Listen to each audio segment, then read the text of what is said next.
The Miami Heat are just a really good team. I mean, there's nothing really else to say. I mean, there's a fair bit more to say.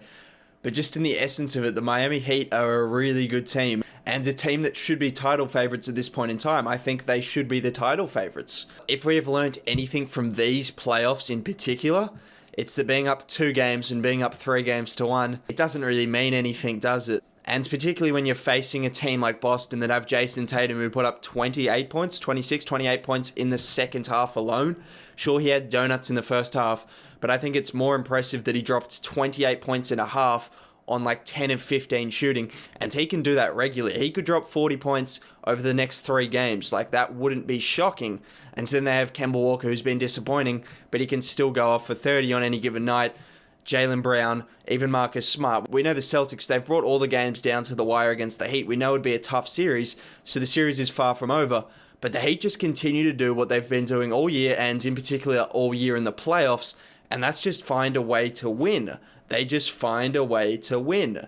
It's that simple. Coming into the season, Miami wanted to build their team around 3-point shooting and defense, and they've done that to perfection. But even in games where they haven't shot the ball well from beyond the arc, like games 2 and 4, they've still managed to win. Miami just have a ridiculous ability to step up when needed. Herro, Crowder, Bam, Dragic, Robinson, Jimmy, Spoelstra, Olynyk. I could go through the Heat's whole rotation, and you could give me a moment or a game where some player has stepped up. Like, for example, Derek Jones Jr. has barely played any minutes throughout the whole playoffs, but game 2 against the Celtics, he comes in, plays like 10 minutes, has a clutch steal, a clutch block, plays some good defense, and provides an impact. The same could be said about Andre Iguodala tonight, game 4. His minutes have been more limited than we would have expected, considering what they brought him in to do, but he steps up in this game, has a few defensive impacts, has a few transition assists, does the kind of things you would have expected him to do, but just does it when it's needed, when the other guys aren't stepping up. When Crowder has to go to the bench because he's shooting 1 of 9, Iguodala steps up. Now, obviously, the highlight from today's game is Tyler Herro's 37 points.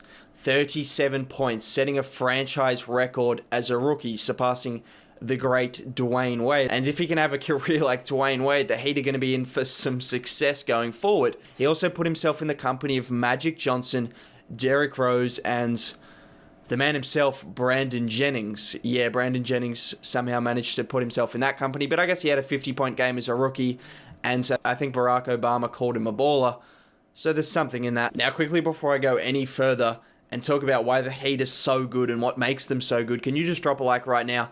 Because the last 2 videos I've tried to make have both been corrupt editing it. Like, after I've recorded, after I've pretty much edited, it got corrupt, the files were corrupt, I had to restart it, and then it just wasn't worth doing because it was like 2 a.m. in the morning by that time. So if you could drop a like right now, that would be much appreciated. It really helps out the channel and the videos. Now, I've already talked about Tyler Herro in depth in a video. I talked about how he could be in the same categories as Ja Morant and Zion Williamson, and it looks like he is. But the main thing about Tyler Herro is just the intangibles, the work ethic, the confidence, and most importantly for me, the culture, the environment, and the coaching he has with Miami. You can look at players and you can look at examples of players that might have had better careers if they weren't in situations like being drafted to the Knicks, being drafted to the Hornets.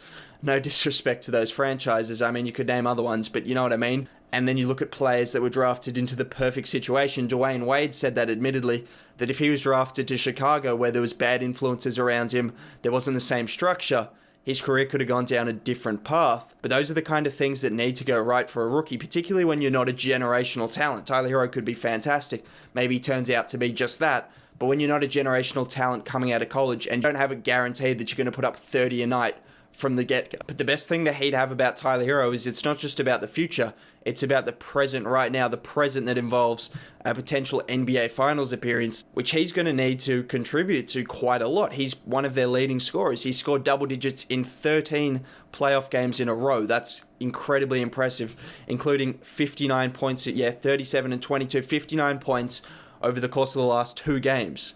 He's stepping up when they've needed it the most, and he's going to be a challenge for anyone to guard going forward. What the Heat have been able to do in the space of a few years is nothing short of ridiculous. Looking through their roster, Bam Adebayo was a player that many thought would be a reach at the ends of the lottery. Some people said the same about Tyler Herro. Duncan Robinson and Kendrick Nunn were undrafted. Jay Crowder and Iggy have made an impact for the team, with Crowder having a particularly good series against the Bucks. And then they are getting this kind of production out of a 34-year-old Goran Dragic. Everyone talks about the impact Jimmy Butler has had, but they put the pieces in place for him to come in and fit in seamlessly and without trying to discredit Jimmy. This team is still a playoff team without him. Obviously, they don't make it anywhere near as far, and obviously he's probably their best player.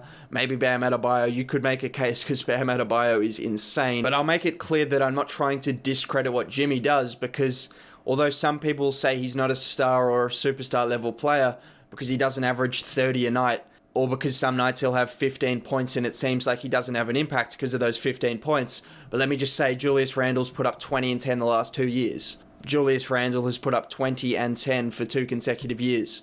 Is he a winning player? Is he a player you take over Jimmy Butler? But in terms of Jimmy Butler having 15 points and having no impact, or having 15 points and it doesn't get talked about enough, he'll have 15 points or 12 points, whatever he did against the Celtics in Game 2, but then he'll have 3 steals in the fourth quarter, play great defense, clamp up the opposition's best player, best perimeter player, and then just make winning plays, make winning buckets when it counts. And that's the kind of player he is, and that's what the Heat signed him for. That's why the Heat have such a good team around him, but he still fits the role perfectly. And I'd argue very few players could make this same impact that Jimmy's making for this team.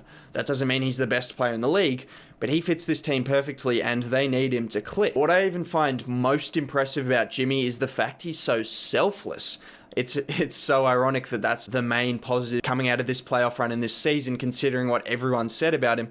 But you just look at examples like when Goran Dragic was having his nights against the Celtics early in the series, Jimmy wasn't demanding the ball. Jimmy dominated the paces and dominated the first 2 games against the Bucks, but he realized Goran was on fire. Goran was dominating down the stretch. He's not trying to get the ball out of his hands. He's trying to play off ball, do what he can, and then focus his attention on the defensive side and come up with big plays there. The same was with Tyler Herro. Tyler Herro couldn't handle the ball the whole time because the Celtics were really keying in on him, but he still made an effort to find him, finds him cutting to the basket, finds him open for 3, do all these things that Jimmy just does. He's not focused about scoring 30 points a night. He's made that clear. If he needs to, then he'll do it. But if he scores 10 points, comes up with 4 steals, and 2 stops at the end of a game, that's all he needs to do. That's the most important thing for him because he knows the rest of the players will deliver and he gives them that confidence. He never shakes his head at the younger players or the more inexperienced or lesser known players when they make a mistake. He just gets on with it. He just gets on to the next player, and he always seems to be lifting up his teammates,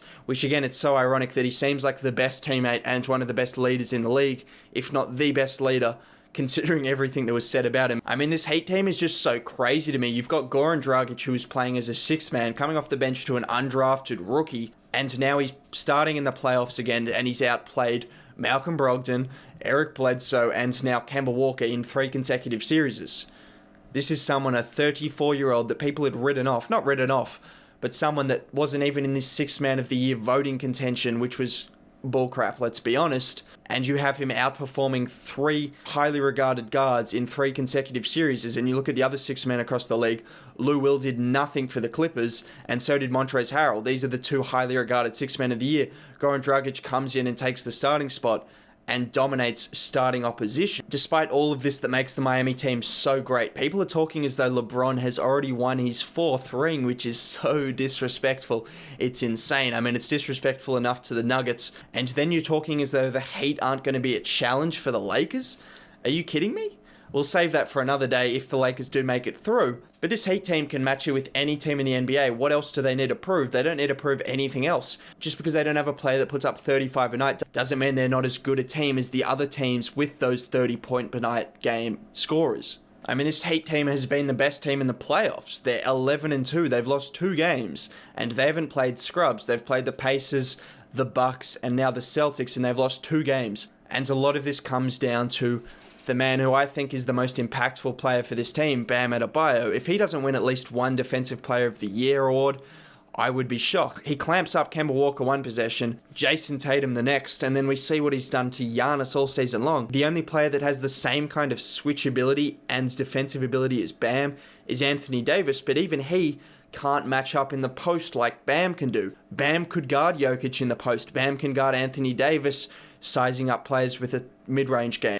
Bam Adebayo is the most flexible and one of the best 3 or 4 defenders in the league, and he's the anchor of the team. There's no kidding that Eric Spoelstra Brad Stevens, Jimmy Butler, everyone praises him so much. Those players, those coaches know exactly what he does, and he's probably the most important player for that team. He's insane. At this point, the Miami Heat should be the favorites for the title. I'm not saying they're going to win it, and the Lakers, the Nuggets could upset them. I mean, heck, the Celtics could come back from 3-1 and I'd look like a complete idiot. But I mean, the Heat should be treated as the title favorites. They've lost 2 games. They've looked so good. They've got a defensive monster in Bam Adebayo. The most importantly, you look at the series to come, they're going to play the Nuggets or the Lakers, and who do the Nuggets have? They've got Nikola Jokic. Bam Adebayo's a great matchup for him. Who do the Lakers have? Anthony Davis. Bam Adebayo's a great matchup for him. The Lakers, LeBron James, they've got Iguodala, they've got Crowder, they've got Butler, they've got wing defenders for days. And then you look at Jamal Murray, Jimmy Butler can go to him. Like, they've got players for everyone to defend, and then on the other end of the floor, they've got players that can close it out. And then they've got someone like Tyler Herro, who's just finding the form at the right time of the year. This Heat team should be the championship favorites at this point in time. Like, there's no two ways about it. That doesn't mean they'll win. They're still far from winning the championship, but they should be the favorites given what they've done. And they just continue to defy everyone's expectations, and I expect that to happen again going forward if they match up with the Lakers, which everyone thinks will be an easy fixture for some reason. As always, if you did enjoy the video, a like would be greatly appreciated. Trying to make this content like 5 to 6 times a week when my footage doesn't get corrupted. If you did make it to the end of the video, drop a like. Thanks, that would be greatly appreciated.